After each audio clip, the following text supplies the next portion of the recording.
CIT 1121, Module 8, Submodule 3, IPv6 packets. In this particular module, we're going to go through IPv6 packets and just go through the different fields that are posted there. Sits exactly the same way as an IPv4 packet does, except for the addressing scheme is a little bit different. If we go into the next slide, we'll go to slide 7 here. This is a pretty cool slide. So in this slide, it's like, hey, if you look at where the peach-colored or orange-colored line is at, it's like that's about how many addresses we have for IPv4. We have about 4.2 billion addresses within the entire scope. If we used all the addresses up in IPv4, there'd be about 4.2 billion. That's a lot of addresses. However, way back in 2000, like 20 years ago, and the internet really being opened up to the public for just a few years, and we're like, whoa, you know what? We're totally going to run out of addresses. What are we going to do? Let's come up with a new system for addressing. And should we make it backwards compatible? No, that sounds crazy. We're going to move on to this new system before you know it, and this addressing system is going to have so many addresses that we're never, ever going to run out.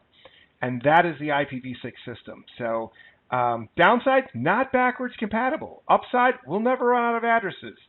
IPv4 sits in a place where, wow, you know, we just kind of really got this thing figured out, and now we're not going to use it anymore. And so people have been hanging on to IPv4 for quite a while because if there's one thing about networking, it's this: it has to be precise. And if there's one or two things that don't work, the whole system's going to crash, or big parts of systems are going to crash.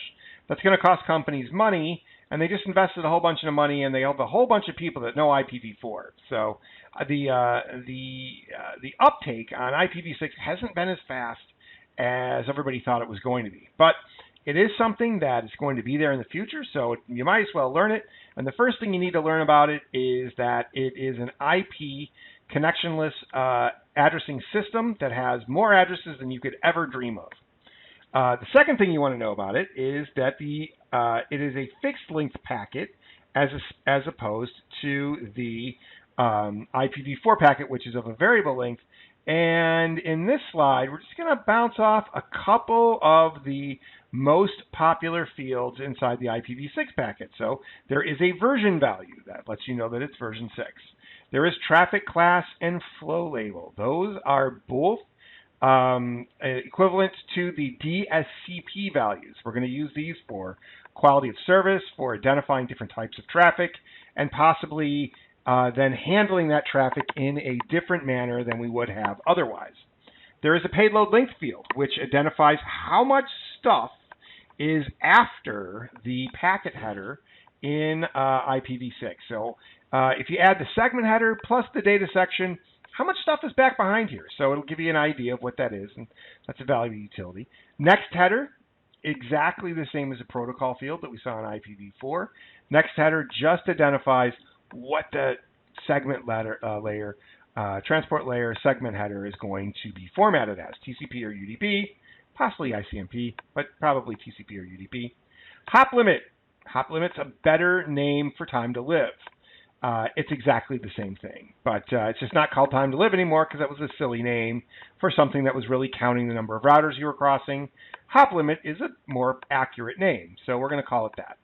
And then the source and destination IP addresses, they're obviously bigger because these addresses are now 128 bits as opposed to IPv4, which they're 32 bits. So 128-bit address, much, much, much bigger. Also written in everyone's favorite numbering scheme, hexadecimal. So, you know, IPv4, binary, decimal. IPv6, binary, hexadecimal. So keep that in mind, and that's the long and the short for the IPv6 packet header.